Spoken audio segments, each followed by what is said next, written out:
Clapping करू सुवर्णाताईंसाठी. सुवर्णाताई, नाव, कुठून आहात, लिंक कुणाकडून मिळाली?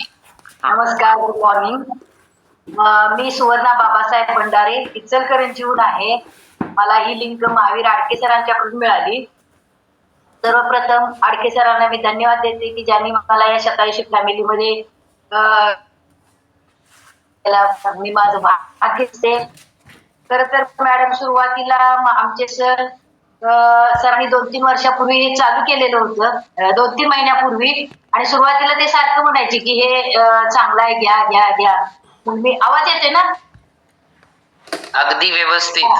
मग मी सुरुवातीला म्हणायचे, मी इन सर्व्हिस होते, हायस्कूल टीचर होते.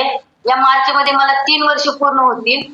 आणि हायस्कूलमध्ये असल्यामुळं हायस्कूलची शाळेची कामं दिवसभर, सकाळी लवकर 10 वाजता जायचं, रात्री यायला 6-6:30 संध्याकाळी वाजायचे. पुन्हा घरातली कामं 11 तास असल्यामुळे मला सगळं आटपून जावं लागत असे. आणि मला अजिबात वेळ नाही मी असंच म्हणायचे. हे जे काय चालू केलंय हे आता मला काय सध्या तरी जमणार नाही असं मी करून पूर्ण इग्नोर केलं होतं 3-4 महिने. मग त्यांच्यामध्ये चेंजेस हळूहळू व्हायला लागले. आणि चेंजेस झाल्यानंतर माझ्या लक्षात आले की खरंच ह्याच्यामध्ये काहीतरी आहे. तरी पण माझं माइंडसेट होत नव्हतं की हे चालू केलं पाहिजे, कारण आपल्याला एवढ्या व्यापातून हे रेग्युलर सगळं करणं जमणारच नाही, हे माइंडसेट मी आधीच करून ठेवला होता. पण ज्यावेळी हे यांचा अनुभव बघितल्यानंतर माझ्या लक्षात आलं. मग महावीर सरांना शेवटी सरांनी आमच्या घरी घेऊन आले आणि मॅडम आमच्या सांगा तुम्ही याच्यामध्ये काय इम्पॉर्टन्स आहे, काय केलं पाहिजे काय नाही. मग महावीर सर 2-3 वेळा आले, त्यांनी सगळं आरोग्याची माहिती सांगितली. आणि मॅडम बघा चालू करा, हे खूप चांगलं आहे आपल्या आरोग्यासाठी. तरी सुद्धा मी त्यांना म्हणायचे, सर मला काही वेळ नाही, मला वेळ नाही. हे सर्वांचं ब्रीद वाक्य जणू काय ऍव्हरेज लोकांचं आहे, तसं माझंही होतं की वेळ नाही. पण महावीर सर म्हणायचे, नाही मॅडम, वेळ स्वतःला दिलाच पाहिजे. आपण ज्यावेळी आजारी पडतो त्यावेळी दवाखान्यात डॉक्टरला म्हणतो का वेळ नाही, ऍडमिट व्हायची वेळ आली की म्हणतो वेळ नाही. मग ते एक वाक्य माझ्या डोक्यामध्ये फिट झालं की नाही, आता खरंच आपल्याला सुद्धा वेळ दिला पाहिजे.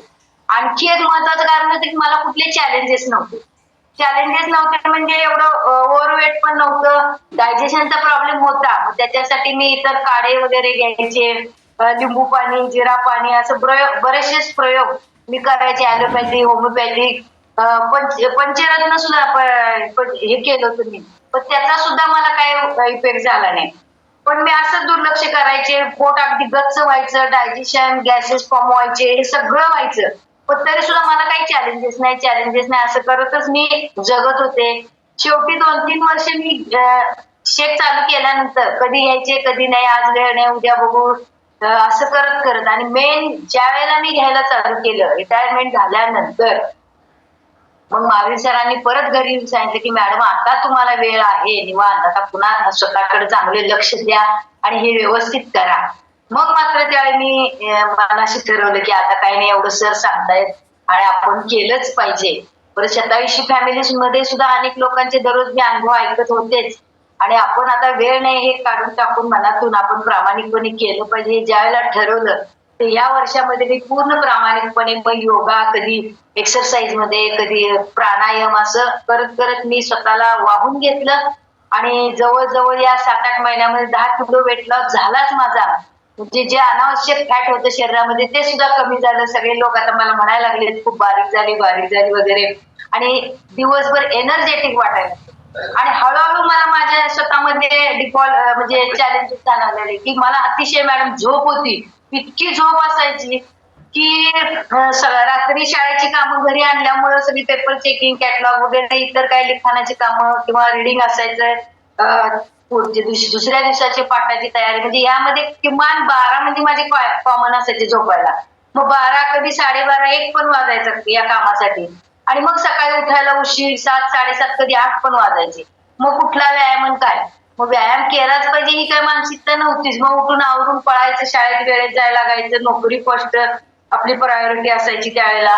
आणि या सगळ्या गोष्टींमुळे मग सतत थकवा यायचा, आळस यायचा. 3-3 मजली इमारत होती आमची, मग ते जिने चढायचे उतरायचे, थांबत उठत बसत, अशा प्रकारे मग मला ते जाणवायला लागलं. तर मग 1 वर्षानंतर ज्यावेळी मी रिटायर झाल्यानंतर मी ठरवलं या सगळ्या गोष्टी, मग मला जाणवायला लागल्या की आता आपण घ्यायला लागलो सगळं, खरंच आपल्यामध्ये खूप सुधारणा झालेली आहे. नुसतंच आपण आतापर्यंत हेल्थ इज वेल्थ फळ्यावर लिहायला, मुलांना सांगायला, सुविचार पाठ करायला एवढंच होतं. पण खरंच आपली हेल्थ वेल्थ आहे ही जाणीव झाली. तसं पाहिलं तर आपण दुसरी तिसरीच्या सामान्य विज्ञान किंवा सायन्स या विषयातून ऐकत असतो, माहित होतं सगळ्यांना, पण ते कळत होतं पण वळत नव्हतं. हे मला जाणवलं. वेगवेगळ्या प्रकारच्या म्हणी सुविधा सगळ्या आरोग्याच्या आम्ही मुलांना सांगायचे. Eat and apple every day keeps doctors away वगैरे, किंवा early to rise early to bed, हे नुसतं लिहायला आणि मुलांना सुविचार सांगायला ठीक होतं, पण कृती शून्य होती आपली असं मला जाणवायला लागलं. आणि ज्या वेळेला हे सगळं मी स्वतः करायला लागले, माझ्यामध्ये बदल व्हायला लागला, त्यावेळी मला याचं महत्व वाटायला लागलं. मग तसे तसे चेंजेस झाल्यानंतर मी लोकांना आता सांगायला सुरुवात केलेली आहे. झोप म्हणजे इतका माझा आवडीचा विषय, म्हणजे छंदच म्हणा, एक हॉबीज होती झोप. शनिवार येणार आला की मला खूप आनंद व्हायचा, आता मला दिवसभर झोप म्हणजे दुपारची झोपायला मिळणार. दुपारी शाळेतनं आले की जे झोपायचं जीवन दुपारी 1-2 वाजता ते 6 वाजताच उठायचं, इतकं बरं वाटायचं. पुन्हा रात्री 12-1 पर्यंत जागरण, वाचन, पुन्हा म्हणजे तेच रुटीन दररोज व्हायला लागलं. सकाळच्या शाळा मॉर्निंग सेशन 1 मार्च असलं की आमच्या सकाळी शाळा सुरू व्हायच्या, बोर्डाच्या परीक्षा आल्या. पुन्हा मला खूप आनंद व्हायचा. मार्च, एप्रिल, मे आणि 15 जूनला शाळा सुरू होती. 3-3.5 महिने मला आता दुपारी झोपायला मिळणार, हा एक वेगळाच आनंद व्हायचा. म्हणजे इतक्या नको त्या बॅड हॅबिट माझ्यामध्ये होत्या, त्या आता पूर्ण म्हणजे कमी नाही, संपल्याच आता. म्हणजे जी दुपारची झोप होती, आता खरं तर मी दिवसभर घरी असते, किती झोपायला पाहिजे, पण अजिबात मी झोपत नाही. झोप आणि प्रॉपर सगळं चाललेलं आहे. त्यामुळे आता माझा माइंडसेट सुद्धा 100% झालेला आहे. आणि सगळ्यांनाच म्हणजे घरातल्यांना सुद्धा, मुलं सुद्धा आता मला म्हणायला लागलेत, आई तुला आता वेळच नसतो, किती तू फ्रेश दिसायला लागली, ऍक्टिव्ह झालेली आहे आणि स्किन वगैरे ग्लो करायला लागली. म्हणजे मुलांच्या सुद्धा लक्षात यायला लागलेलं आहे. जेव्हा 87 परिवारामध्ये आले, त्यामुळे मी खूप हॅप्पी आहे, हेल्दी आहे.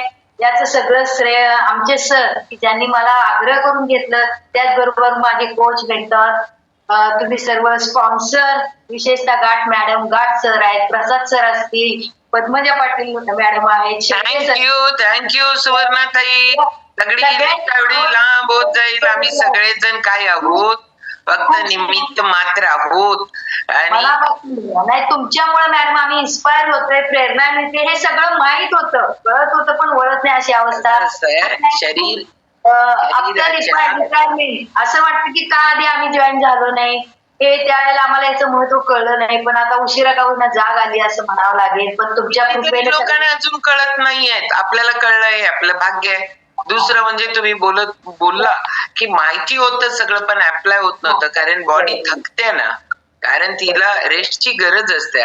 झोपायला आवडतं म्हणजे काय आहे की शरीराची रिक्वायरमेंट आहे रेस्टची, ती आपण कंप्लीट करत नाही. शरीरानं काम करतो आणि मनानं पण धावधाव करत असतो. ज्या वेळेला मन पण थकतं, त्यावेळेला त्याला पण ग्लानी येते, त्याला पण रेस्टची गरज असते. त्यामुळं शारीरिक मानसिक दृष्ट्या जी आपली दगदग चालू असते ना, त्याच्यासाठी आता एवढं मात्र नक्की की सातत्य व्हेरी व्हेरी इम्पॉर्टंट आहे. हेच सातत्य ज्या वेळेला आपण टिकवू त्यावेळेला रिझल्ट आहे. अजून एक, मला काही गरज नाही, कारण सुवर्णा भंडारी ताई बारीकच आहेत, त्या काही जाड नाहीये. मग आपल्याला प्रत्येक बारीक व्यक्तीला गोड गैरसमज असतो, मला काही गरज नाही. पण बारीक व्यक्तीला सुद्धा चॅलेंजेस येतात का नाही, खूप येत आहेत. मग बारीक व्यक्तीला हेल्दी राहण्याची गरज नाही का, आहे. त्यांनी जे सांगितलं, मी फॅट लॉस केला, प्रमाणापेक्षा जास्त फॅट जरी झालं तरी ग्लानी येते. मग आपल्याला आळस आणि या सगळ्या गोष्टी, मग कितीही वाटलं सकाळी उठावं आणि फिरायला जावं तर होत नाही आपल्याकडनं. आपण जाडजूड व्यक्तीला सकाळी सांगतोय जरा उठ, लवकर व्यायाम कर, असं कर, तसं कर, त्याच्याजवळ एवढं फॅट आहे, त्या बिचाऱ्याला ते सगळं त्याला उठवत नाही, फिरायचं होत नाही, त्याला सपोर्ट करायच्या ऐवजी घरातली लोक नुसता टॉन्टिंग करत असतात त्याला. तर ही वस्तुस्थिती आहे. जर बारीक माणसाला असं होतं तर जाड माणसाला तर होणारच होणार. त्यामुळं आपण स्वतःवर काम करायचं ठरवलं, स्वतः ठरवलं, म्हणून सगळ्यांची हेल्प झाल्या. तुम्हीच ठरवलं नसतात तर. त्यामुळं या सगळ्याची भागीदार तुम्हीच आहे. पण ओके, चलो जोरदार क्लॅपिंग करू आपण सुवर्णा भंडारी ताईंसाठी. आणि आता मस्त पैकी वनिता चोपडे आवरून